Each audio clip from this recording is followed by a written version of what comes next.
In today's video, I'm gonna make a fried bologna sandwich and show you all the tips on how to pack it inside a lunchbox. Hey, I'm Laura, and on this channel, I share lots of school lunch ideas and easy sandwiches that you can make for lunch. So if that's your jam, hit that red subscribe button so you and I get to make a couple of them a few times a week. For today's sandwich, I'm gonna use traditional sandwich bread. Use your favorite. Now, one quick tip is to lightly toast it. I'm gonna stick it in a toaster and make it until it's light golden brown color. I found that lightly toasting the sandwich bread helps it stay fresh until lunch, and it gives it a nice crisp texture if you eat it right away. Now I have a large nonstick pan here that I'm gonna use to fry my bologna. I'm actually not adding any oil to the pan because bologna itself is quite high in fat, so you don't even need it. So in order to prevent your bologna slices from curling, I just take my knife and slice 4 lines around the edges of my bologna.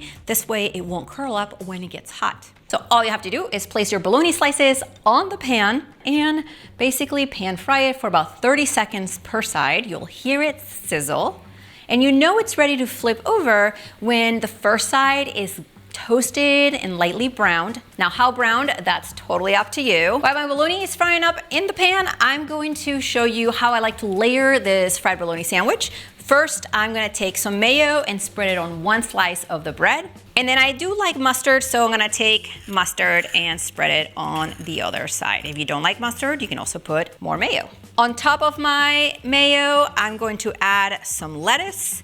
The lettuce is going to act as a barrier between the bread and the fried bologna.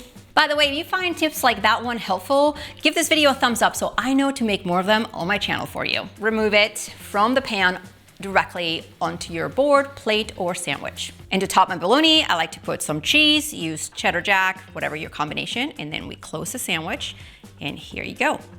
If you're packing this bologna sandwich for school, you can slice it in half and stick it in the lunchbox. In order to prevent the sandwich from getting soggy, I'm going to wait a few minutes before I put the lid on so that steam doesn't build inside, which is a great time to pack your sides in the lunchbox. I've got some blueberries here that I'm going to add on the one side, and I'm also going to slice some strawberries and put them on the other side. So check it out.